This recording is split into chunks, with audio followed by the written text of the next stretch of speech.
I think the world is like it always has been.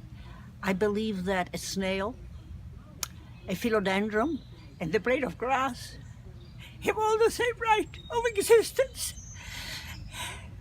Because I do believe, I do know that what we all have around us, what we call creation, is the most beautiful thing that there is.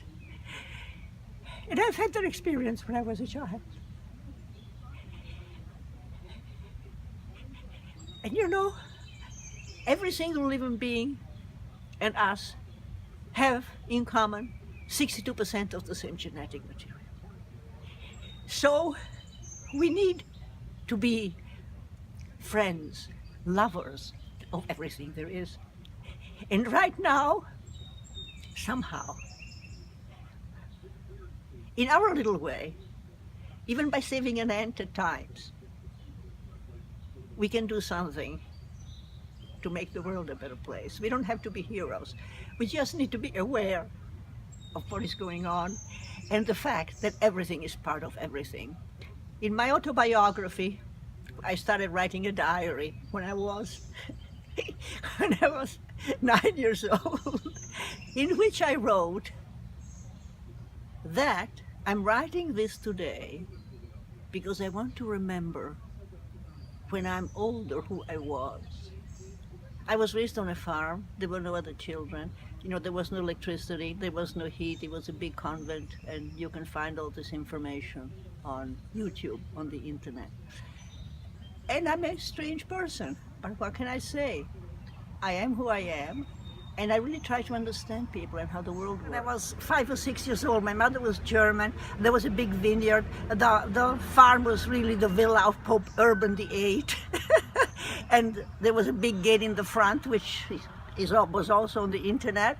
And when I would walk around the rows of grapes and looking for little sparkly things, you know, which I found pieces of frescoes, I found pieces of marble. And my mother told me, she says, you know, Fiammetta, those are really remnants of the houses of the Romans. And every time that we dig 3 feet deep to turn the earth over so that the roots of the vines, you know, can make us eventually, through the vine, good wine, you can collect those. And then we'll make a big fountain, we'll run a fountain with them, and I did. So when the war came and the bombs from the Allied fronts in Anzio were falling pretty close to the house, I was saying to myself, wouldn't it be interesting if a bomb would actually, you know, kind of put the house into rubble? And then I could go through all that rubble and find all the things that were underneath it. Well, you realize at that time, I had no idea about war. I just saw the flames from the airport. I just saw Germans coming and taking over the farm. And I only found out what war was when, in the middle of a November night, of course we had no lights on, I was woken up by my mother. We went downstairs. We went in my father's car that had been for several years in the garage. And there were 2 German cars with Germans in them. My mother happened to be Germans and they could be helpful. And I and my grandmother went in the back seat. My father drove, and these 2 German officers were one in front and one behind to actually protect us. And then we went in my apartment in Rome. That was my grandmother's. And there was a very dark, horrible door. And we went up the stairs and there was no light.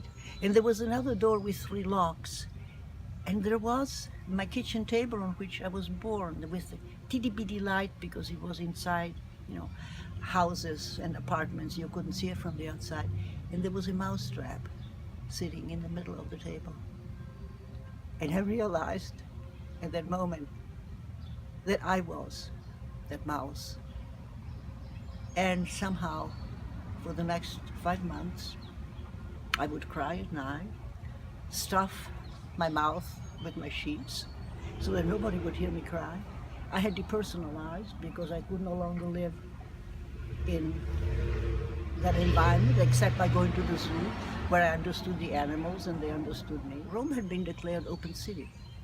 and people had no water, they didn't have food. I never saw anybody die, but I could see that things were totally ominous, and I had these dreams that I was on a staircase, and I wanted to move, but nothing happened. And the reason I know that I had depersonalized to some degree, I had been a wonderful creative child before, was because I couldn't play with children in the park anymore. And that lasted for about a year and a half after the war was over. And finally I got very, very angry at God.